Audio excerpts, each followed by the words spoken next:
Fox 61 News at 10 starts now.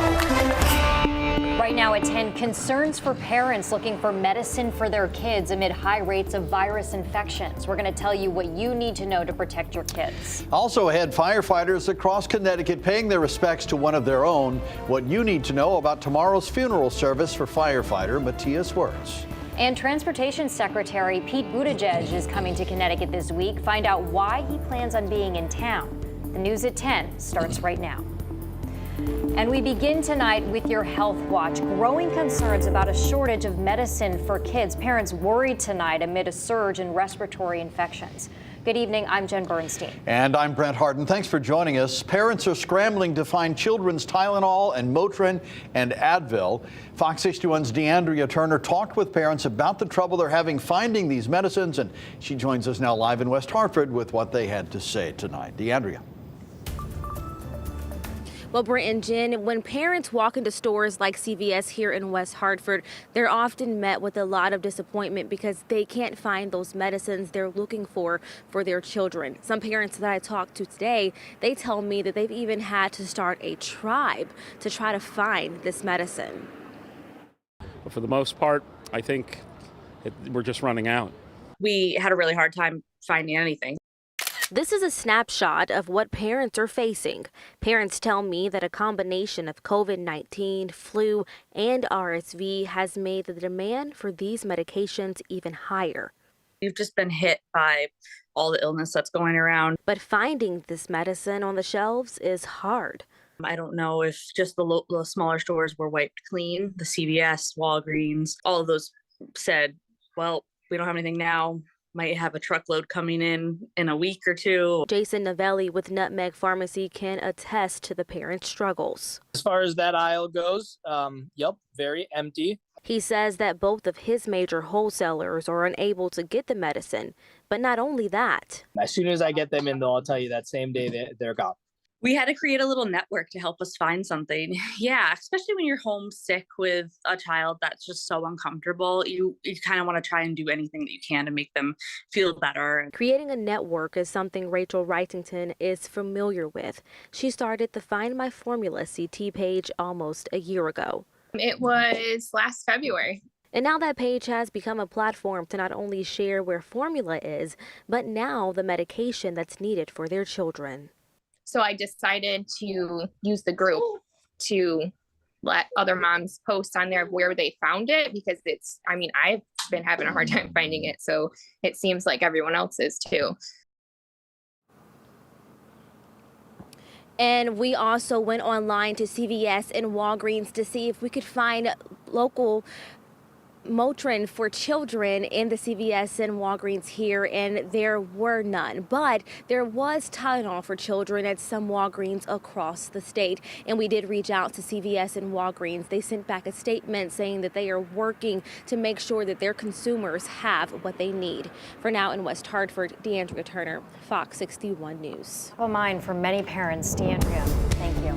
All right, we want to get a first check on the forecast tonight. Mild temperatures out there today. Yeah, especially for January. You wouldn't call it beautiful weather, but it is very mild for this time of year. Chief Meteorologist Rachel Frank joining us now with more on the forecast. What do we got coming in for the rest of the week, Rachel? We got our first real round of rain here for the new year coming in, and definitely grab an umbrella on your way out the door tomorrow. You're going to need it. You won't need a heavy winter jacket, though. Let me show you what's going on. There are some showers that are in lower Fairfield County and around New York City, and there is a chance for an isolated shower out there tonight. But this is the real system that we're watching. Lots of moisture all heading our way, and this is part of the same storm system bringing severe weather in the south. That's not a concern for us, obviously. Temperatures are close to, if not below freezing for some of our northern valley locations. Meantime, low 40s right now for the New Haven area. Temperatures, though, will hold steady for a little while and then will slowly rise as we head towards daybreak. In the morning tomorrow, we'll see a few scattered showers out there, and then we'll see an area of steady rainfall and even locally heavy for a little while, especially midday and into the afternoon.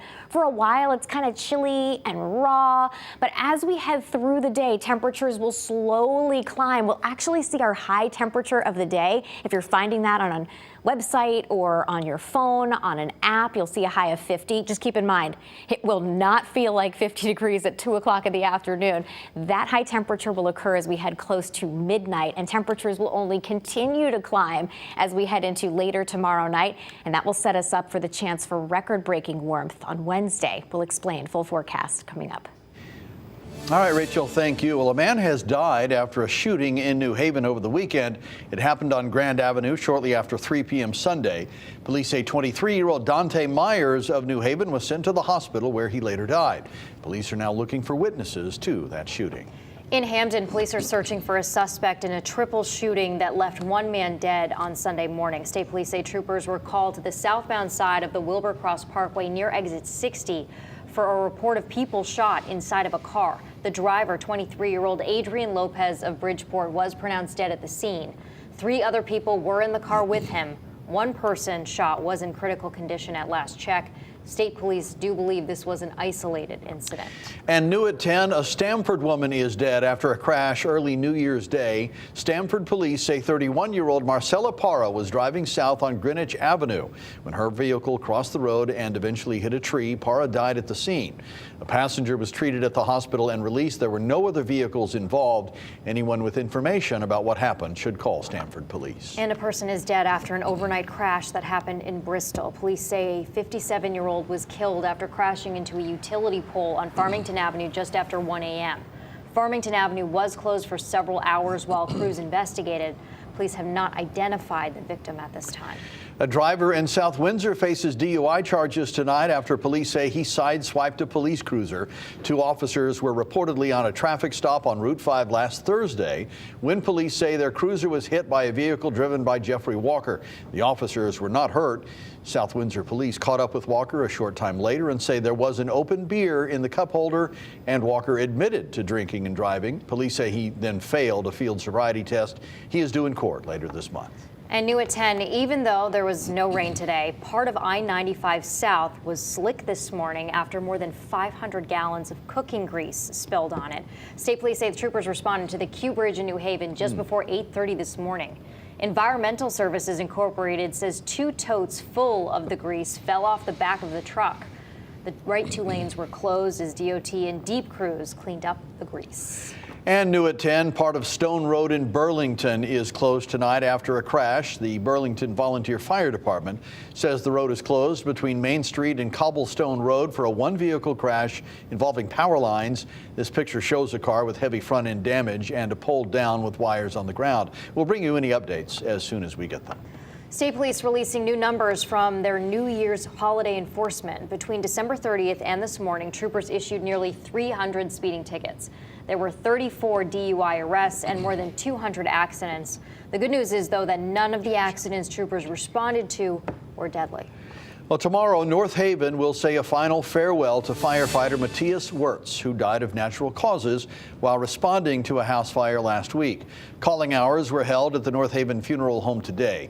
Wirtz served in the North Haven Fire Department for 22 years. Chief Paul Januszewski joined the department just 18 months after Wirtz died.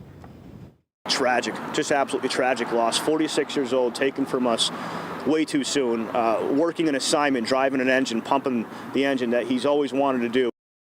Coming up at 11, we'll hear from some of the hundreds of firefighters from across the state who paid their respects in North Haven today.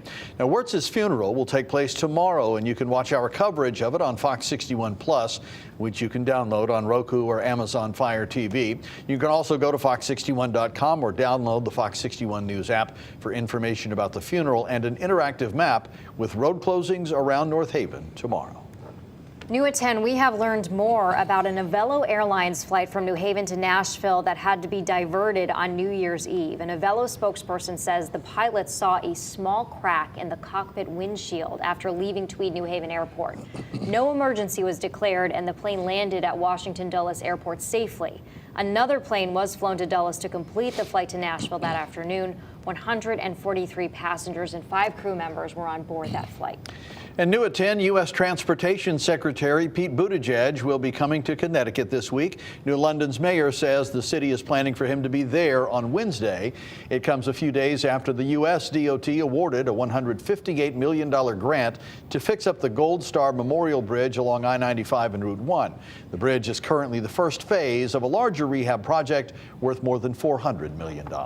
Another major bridge project to tell you about. The East Haddam Swing Bridge will be closed during certain hours for more than 2 weeks. The bridge will be closed from 7 p.m. until 6 a.m. from Wednesday until Friday, January 20th. This will be the first closure for the construction project on the bridge, which is 110 years old and spans the Connecticut River near the Goodspeed Opera House.